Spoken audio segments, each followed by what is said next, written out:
ஒரு கழுகு மனிதர்கள் வாழ்ந்துகிட்டு இருக்கிற குடியிருப்பு பகுதியில அந்த மரத்துல உட்கார்ந்து அந்த பகுதியை கண்காணிச்சுக்கிட்டு இருந்தது. இப்படி உட்கார்ந்திருந்த அந்த கழுகு ஒரு வீட்டு வாசல்ல வேடம் பக்கத்துல ஒரு கோழியும் நின்னுகிட்டு இருக்கத பாத்துருச்சு. இந்த சமயத்துல அந்த வேடம் ஏதோ ஒரு வேலையா அங்கிருந்து நகர்ந்து போக ஆரம்பிச்சான். உடனே வேகமா பறந்து போன அந்த கழுகு அந்த கோழியை தூக்கிட்டு அங்கிருந்து பறந்து போயிடுச்சு. கழுகு கழுகு கழுகு என்னோட கோழிய தூக்கிக்கிட்டு போயிடுச்சு. அந்த கழுக நான் விட மாட்டேன். என்கிட்ட துப்பாக்கி இருக்கு. என்னோட கோழிய தூக்கிக்கிட்டு போன அந்த கழுக நான் பழி வாங்கியே தீருவேன். இப்படி சொன்ன அந்த வேடம் பிறகு துப்பாக்கியை தூக்கிட்டு அந்த கழுக போன திசையில வேகமா நடந்து போனா. பீம், இங்க பாரு, நான் இன்னைக்கு உனக்காக ரொம்பவும் கஷ்டப்பட்டு ஒரு பெரிய கோழியை பிடிச்சுக்கிட்டு வந்திருக்கேன்.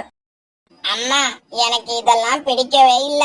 நம்மளாலையும் மத்த பறவைகள் மாதிரி தானியங்களையும் பழங்களையும் சாப்பிட முடியும். ஆனா நீங்க தினமும் ஏதாவது ஒரு பறவையை கொன்னு அதோட உடம்ப சாப்பிடுறீங்க.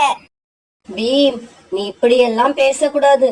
நம்ம தானியங்களையும் பழங்களையும் சாப்பிட்டா சாந்தமான பறவையா மாறிடுவோம். நம்ம இனம்தான் பறவைகள்ல வலிமையான இனம். நம்ம மாமிசம் சாப்பிட்டாதான் நம்ம உடம்புக்கு தேவையான சக்தி கிடைக்கும். இவங்க 2 பேரும் இப்படி பேசிக்கிட்டு இருக்கப்ப அந்த வேடம் கழுவை குறி பார்த்து துப்பாக்கியால சுட்டுட்டான். வேடம் துப்பாக்கியால சுட்டவரணி பயங்கர சத்தம் கேட்டுச்சு. துப்பாக்கில இருந்து வெளிவந்த குண்டு ரொம்ப வேகமா பாஞ்சு போய் அந்த கழுகு உடம்புல பாஞ்சிருச்சு. உடனே அந்த கழுகு தன்னோட கூட்டுல அப்படியே கீழே விழுந்துடுச்சு. என்னோட கோழிய தூக்கிக்கிட்டு போன அந்த கழுக நான் கொன்னுட்டேன். நான் அந்த கழுக கொன்னுட்டேன். இப்படி சந்தோஷமா சொன்ன அந்த வேடம் பிறகு அங்கிருந்து நடந்து போயிட்டான். அம்மா அம்மா, எழுந்திருங்கம்மா, என் கூட பேசுங்கம்மா. இங்க பாரு பீம், நான் ரொம்ப நேரம் உயிரோட இருக்க மாட்டேன். அதுக்குள்ள உன்னை யார்கிட்டயாவது ஒப்படைக்கணும்னு ஆசைப்படுறேன். நீ சீக்கிரமா போய் உன் கண்ணுல படுற பறவையை இங்க அழைச்சுக்கிட்டு வா. உடனே போ. தன்னோட அம்மா இப்படி சொன்னதும் பீம் வேகமா பறந்து காட்டுக்குள்ள போனா. இப்படி பறந்து போன பீம் அவனோட பார்வையில முதல்ல பட்ட ஒரு வீட்டோட கதவை தட்ட ஆரம்பிச்சான். பீம் இப்படி கதவை தட்டின உடனே வீட்டு கதவை திறந்துகிட்டு சோனாக்குருவி வெயில வந்துச்சு. நீ கழுகோட குழந்தை தானே, ஏன் இப்படி அழுதுகிட்டு இருக்க? ஒரு வேடை என்னோட அம்மாவை துப்பாக்கியால சுட்டு கொன்னுட்டா. எங்க அம்மா கொஞ்சம் கொஞ்சமா செத்துக்கிட்டு இருக்காங்க. நீங்க சீக்கிரமா வந்து எங்க அம்மாவை காப்பாத்துங்க. பீம் இப்படி சொன்ன உடனே சோனாக்குருவி பீமை கூப்பிட்டுக்கிட்டு கழுகாக்காவோட கூட்டம் நோக்கி பறந்து போச்சு. குருவி, நான் செஞ்ச தவற எல்லாம் மன்னிச்சிடு.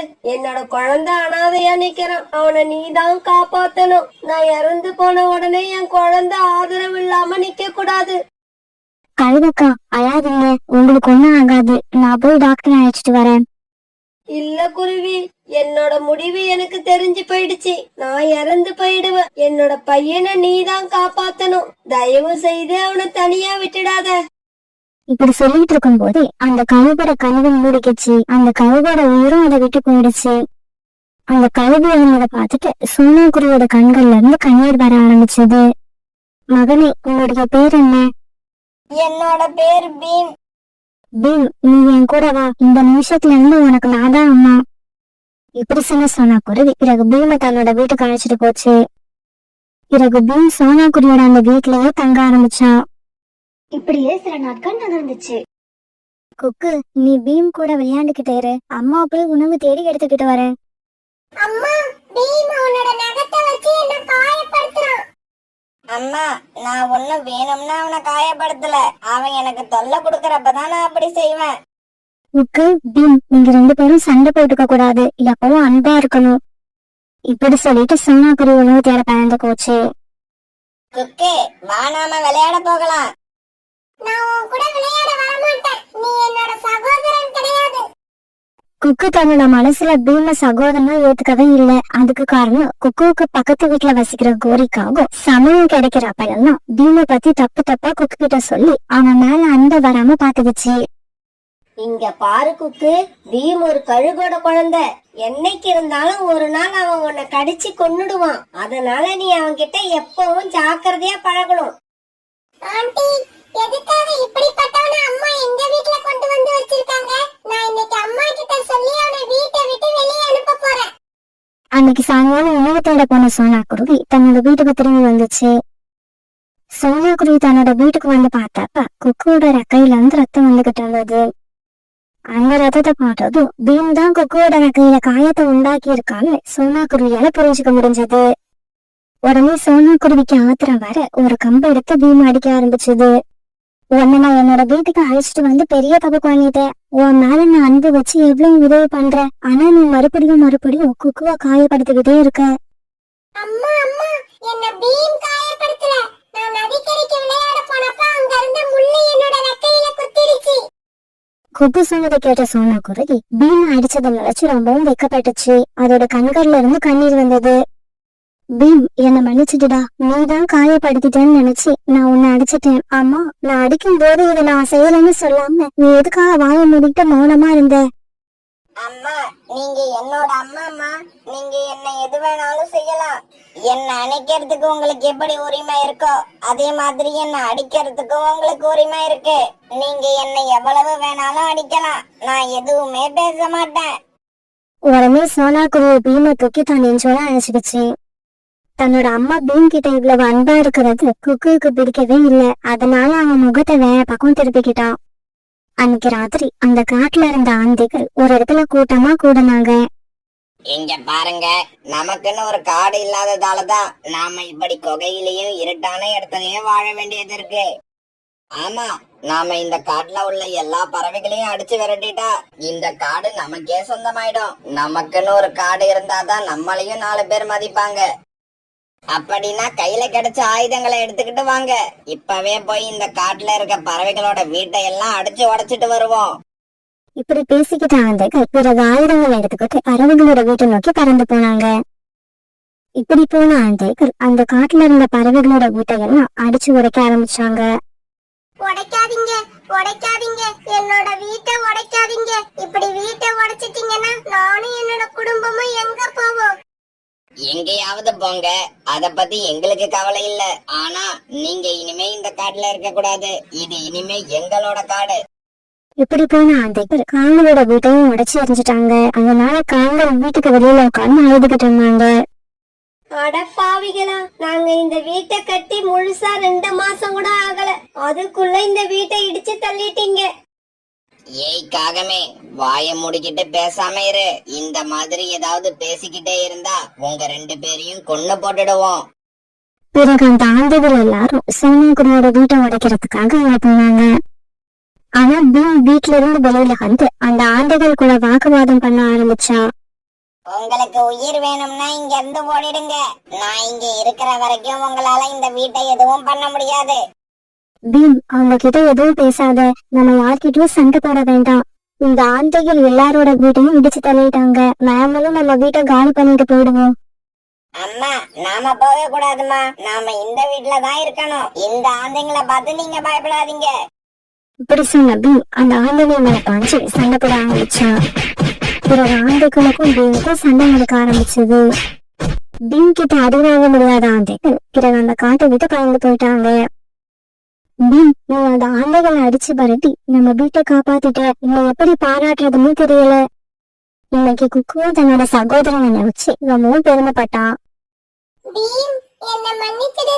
நான் இவ்வளவு நாளா உன்னை என்னோட சகோதரனா நினைக்கவே இல்ல. ஆனா என்னைக்கு உன்னோட உயிரை பத்தி கவலைப்படாம எங்களுக்காக இந்த ஆந்தைங்க கிட்ட சண்டை போட்டியோ, இதுக்கப்புறம் நானும் உனக்காக என்னோட உயிரை கூட கொடுப்பேன். நீதான் என்னோட அண்ணன், நான் உன்னோட தம்பி. இப்படி சொன்ன கொக்கு தாவி போய் பீமை கட்டி பிடிச்சுக்கிட்டான். அதை பார்த்த சோனா குருவிக்கு ரொம்பவும் சந்தோஷமா இருந்தது. குழந்தைகளா, ஒற்றுமைக்கு நிகரா நம்ம எதையுமே சொல்ல முடியாது. நீங்க இதே மாதிரி கடைசி வரைக்கும் ஒற்றுமையா இருந்தீங்கன்னா உங்களுக்கு வாழ்க்கையில வெற்றியை தவிர வேற எதுவுமே கிடைக்காது. சோனா குருவியோட பொண்ணு பியூட்டிக்கு கல்யாண வயசு வந்துருச்சு. ஒரு நல்ல பையனை பார்த்து பியூட்டியை கல்யாணம் பண்ணி வைக்க சோனா குருவி ஆசைப்பட்டுச்சு. பியூட்டி, உங்களோட கல்யாணத்துக்கு தேவைப்படுற பொருட்கள் எல்லாத்தையும் சேர்த்துட்டேன். இன்னும் ஒரே ஒரு தங்க நெக்லஸ் வாங்கிட்டேன்னா அதுக்கப்புறம் மாப்பிள்ளை பார்க்க ஆரம்பிச்சுடுறோம். அம்மா, எனக்கு நெக்லஸ் எல்லாம் தேவையில்லை. எனக்கு அந்த ஆசை எல்லாம் கிடையாது. பியூட்டி, உனக்கு வேணும்னா அந்த ஆசை இல்லாம இருக்கலாம். ஆனா ஒவ்வொரு அம்மாவுக்கும் தன்னுடைய பொண்ணு வீட்டை விட்டு போகும்போது கழுத்துல தங்க நெக்லஸ் போட்டுட்டு போகணுங்கிற ஆசை இருக்கும். அந்த மாதிரியான ஆசைதான் எனக்கும் இருக்கு. என்னவோமா, ஆனா ஒரு விஷயம், என்னோட கல்யாணத்துக்காக நீங்க உங்களை ரொம்பவும் கஷ்டப்படுத்திக்காதீங்க. ஒரு நாள் சோனா குருவி தண்ணி குடிக்கிறதுக்காக நதிக்கரைக்கு பறந்து போச்சு. இப்படி போன சோனா குருவி தாகம் தீர நதியில தண்ணீர் குடிச்சது. தன்னுடைய தாகம் தீர தண்ணீர் குடிச்ச சோனா குருவி அங்கிருந்து கிளம்பு நினைக்கிறப்ப ஒரு வயதான பறவை ஒரு மண்பானை எடுத்துக்கிட்டு அங்க வந்துச்சு. மகளே, இந்த நதியில இருந்து இந்த பானை நிறைய எனக்கு தண்ணீர் எடுத்து கொடு. அம்மா, அந்த பானையை கொடுங்க, நான் தண்ணீர் எடுத்து கொடுக்கறேன். சோனா குருவி இப்படி கேட்டதும் அந்த வயதான பறவை தான் வச்சு இந்த மண்பானையை சோனா குருவி கிட்ட கொடுத்துச்சு. அந்த பானையை வாங்கின சோனா குருவி அது நிறைய தண்ணீர் எடுத்து அந்த வயதான பறவை கிட்ட கொடுத்துச்சு. மகளே, கேக்குறன்னு தப்பா நினைக்காத. இந்த மண்பானையை என்னோட வீடு வரைக்கும் வந்து கொஞ்சம் கொடுக்க முடியுமா? அம்மா, இதுல எனக்கு எந்த கஷ்டமும் இல்ல. நானே இந்த மண்பானையை உங்க வீடு வரைக்கும் தூக்கிட்டு வரேன். நீங்க எனக்கு முன்னால போய் வழிகாட்டுங்க, நான் உங்க பின்னாலேயே வரேன். பிறகு அந்த வயதான பறவை முன்னால பறந்து போக சோனா குருவி மண்பானையை தூக்கிட்டு அவங்க பின்னாலேயே பறந்து போச்சு.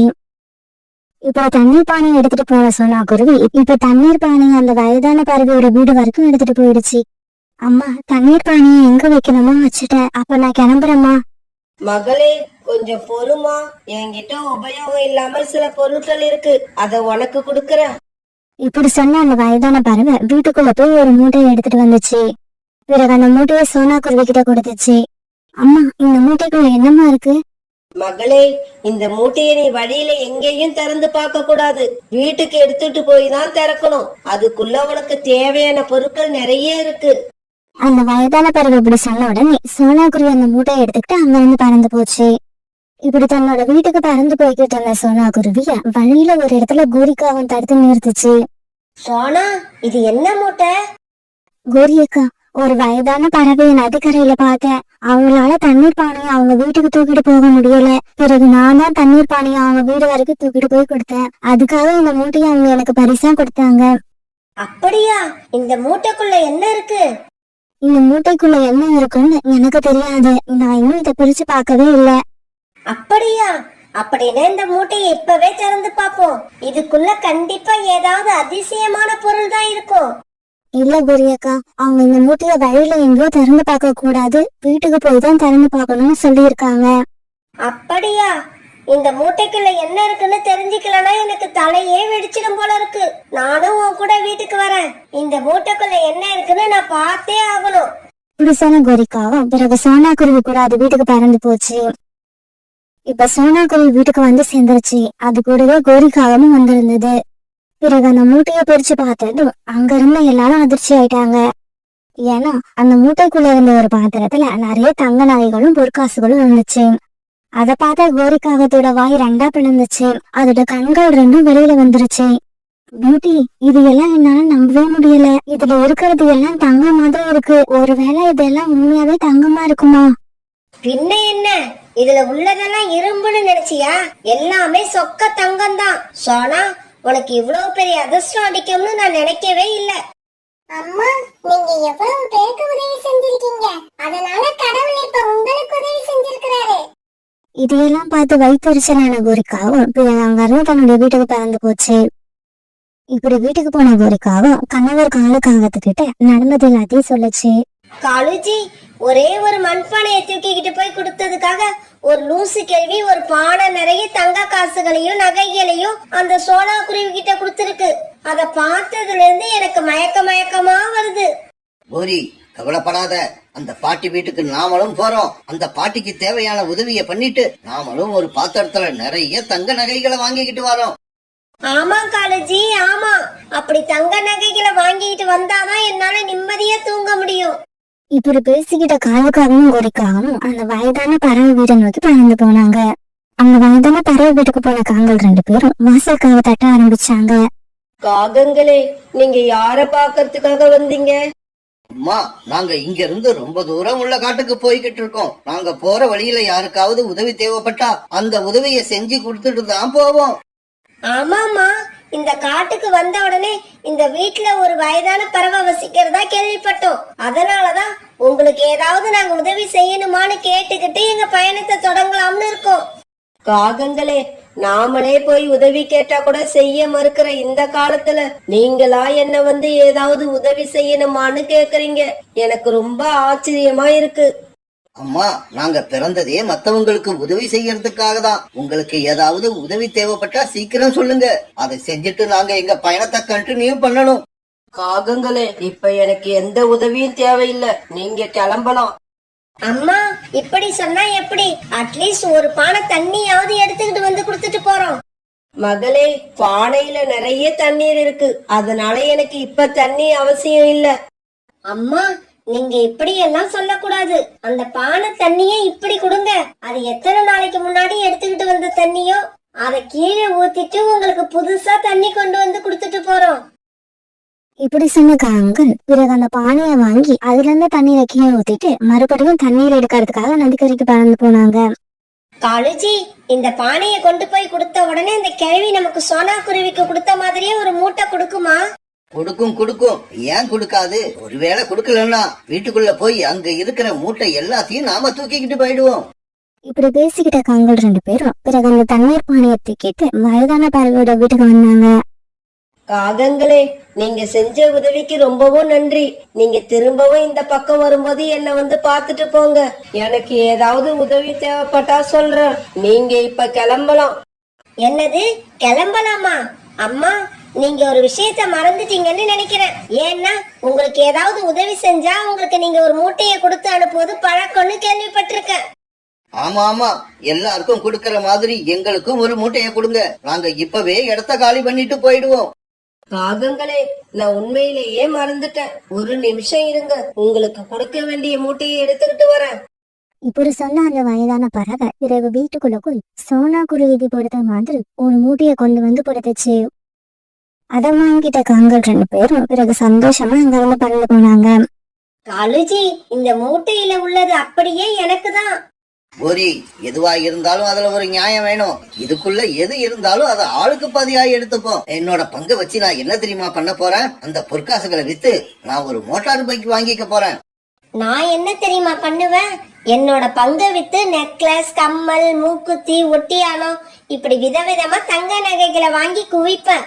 என்ன பார்த்து இந்த காட்டுல உள்ள பெண் பறவைகள் எல்லாரும் வயிறு எரியணும். அதுல நான் குளிர் காயணும். இப்படி பேசிக்கிட்ட காலுக்காகவும் கோரிக்காகவும் பிறகு அந்த மூட்டையை திறந்து பார்க்க அதுல ஒரு பாத்திரத்துல மாட்டு சாணம் தான் இருந்தது. அதை பார்த்த காகங்கள் 2 பேரும் அதிர்ச்சியாகி கொஞ்ச நேரம் எதுவுமே பேசல.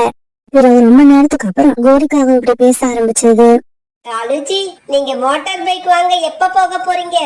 கோரி, நீ எப்ப நெக்லஸும் ஒட்டியானமும் வாங்க போறியோ அந்த சமயத்துலதான் நானும் மோட்டார் பைக் வாங்க போறேன். இப்படி பேசிக்கிற காகங்கள் 2 பேரும் பிறகு சத்தம் போட்டு சிரிக்க ஆரம்பிச்சாங்க. இதே சமயத்துல எந்த பிரதிபலனையும் எதிர்பார்க்காம உதவி செஞ்ச சோனா குருவி அந்த பாட்டு கொடுத்த பொற்காசுகளை வச்சு தன்னுடைய பொண்ணுக்கு ஜாமி கல்யாணம் பண்ணி வச்சுக்கிட்டு இருந்தது.